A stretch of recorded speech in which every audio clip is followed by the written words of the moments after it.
তুমি আমি তো ওই খোল্লায় বন্দি হওয়া মুরগির মতো চাল দিচ্ছে আর কক কক কক কক করে খেয়েই যাচ্ছ। তুমি বুঝতেই পারছো না চাল খাইয়ে আন্ডা লিচ্ছে, ডিম লিচ্ছে, আর কুটুম যখন আসবে জবাই করে তোমায় খাওয়াও হবে। আজকেও কেউ কেউ নেতারা ভাবছে মুসলমানদের এই সুযোগে বলেন তাদের হাতে কিছু নেই না, তাদের হাতে রাজ পাওয়ার আছে না, ম্যান পাওয়ার আছে না, মানি পাওয়ার আছে না, মাসুল পাওয়ার আছে। কি আছে আমাদের কোন আইএস আইপিএস আছে, ডিএম বিডিও, আমাদের কোন নেতা কেতা আছে, আমাদের কোন মানি পাওয়ার আছে? সব দেখছে এই সুযোগে এদেরকে মেরে ফেলো। কিন্তু তোমার আমার তো হুঁশি নাই। তুমি আমি তো ওই খোল্লায় বন্দি হওয়া মুরগির মতো চাল দিচ্ছে আর কক কক কক কক করে খেয়েই যাচ্ছ। তুমি বুঝতেই পারছো না চাল খাইয়ে আন্ডা লিচ্ছে, ডিম লিচ্ছে, আর কুটুম যখন আসবে জবাই করে তোমায় খাওয়াও হবে। তোমার তো হুঁশি নাই। আন্ডাটা হলো ভোট। আন্ডাটা কি? কিছু ভিক্ষা দিচ্ছে, বিনিময়ে আন্ডা লিচ্ছে। কিছু চাল খাওয়াচ্ছে বিনিময়ে আন্ডা লিচ্ছে। কিছু ভিক্ষা দিচ্ছে, বিনিময়ে ভোট লিচ্ছে। কি দিচ্ছে না লাইনে কথা বলো। তোমার ছেলেকে আইএস বানাতে হবে, আইপিএস বানাতে হবে, জজ বানাতে হবে, ডিএম বানাতে হবে, ডক্টর বানাতে হবে, উকিল বানাতে হবে, তোমার ছেলেকে ভালো ভালো পজিশনে নিয়ে যেতে হবে। এটা কোন নেতা ভাবছে? হুজুর বলছি খারাপ লাগছে? ভাবো। আর উপর দিকে সব জায়গায় তোমাকে আমাকে শেষ করার প্ল্যান চলছে। সব জায়গায় এমন শেষ করে দিয়েছে, ওবিসিটাকেও শেষ করে দিয়েছে। আগামী দিন ওই যে বুথের যে মেম্বার হয় না, মুসলমানরা আর বুথের মেম্বারে ভোটে দাঁড়াতেও পারবে না, যদি ওবিসি যা 12টা বাজিয়েছে। কিন্তু মুসলমান নেতাগুলো তো কোনো খেয়ালই নেই, এখনো চামচাগিরি করছে। অনেকে আছে না নাই? আর বললে আবার বলবে আব্বাস সিদ্দিকী খারাপ। খারাপ ভালো ছেড়ে দিকে যা। আমি আল্লাহ রসুলের উম্মতদের, আল্লাহর বান্দা নবীর উম্মতদের, আমার দাদা পীরের মুরিদদের এবং নবীর উম্মত মোমেন মুসলমানদের বাঁচাবার জন্য কথা বলবো না? কারা বলছেন বলবেন? হাত তুলে দেয়, সাক্ষী দেয়, হাত লম্বা করে তুলে রাখে।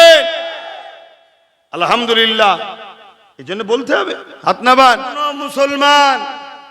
কোন মুসলমান যদি জালিমকে জানার পরও তাকে শক্তিশালী করার জন্য সাথ দেয়, ওই মুসলমান ইসলাম থেকে বেরিয়ে যাবে।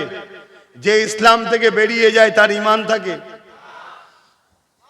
তাহলে রসুল বললেন জালিম জানার পরও কোন মুসলমান ওই জালিমকে শক্তিশালী করার জন্য সাথ দেয়, সেই ইসলাম থেকে বেরিয়ে যাবে।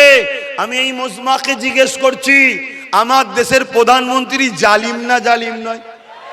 আমি সবাইকে জিজ্ঞেস করছি, অসুবিধা হচ্ছে আমার কথায়? কারা কারা বলছেন জালিম একটু হাত তুলে সাক্ষী দেন। আল্লাহ ছাড়া অন্য কাউকে ভয় করেন নাকি? হাত লম্বা করে তুলে রাখেন, হাত লম্বা করে তুলে রাখেন।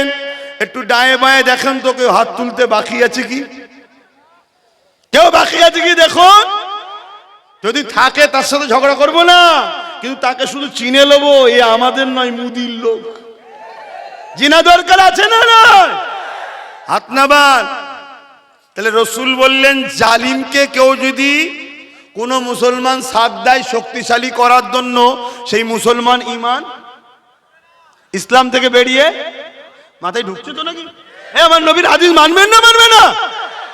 তাহলে বলুন, কেন্দ্র সরকার মসজিদ, মাদ্রাসা, কবরস্থান, ঈদগাহ, ওয়াকফকে ভাঙছে না ভাঙেনে?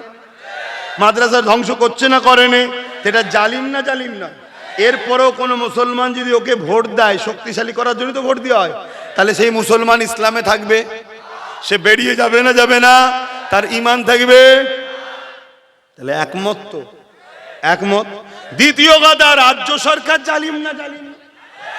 জোরে বলে। রাজ্য সরকার কেন্দ্র সরকারের আইন মেনেছে না মানেনে? ইও মসজিদ ভাঙছে না ভাঙেনে? মাদ্রাসা ভাঙছে না ভাঙেনে? তোমাদের এই পাশে দুর্গাপুরে বোলডুজার দিয়ে মাদ্রাসা ভেঙেছে না ভাঙেনে? নদিয়াতে ঈদগাহ দখল করছে বোলডুজার দিয়ে না করেনে? তাহলে বলো এ জালিম না জালিম নয়? হাত তুলে একে কারা জালিম বলে মানো? একটু হাত তুলে দেখাও। ডায়ে বায়ে দেখো কেউ বাকি আছে কি? বাকি আছে কেউ?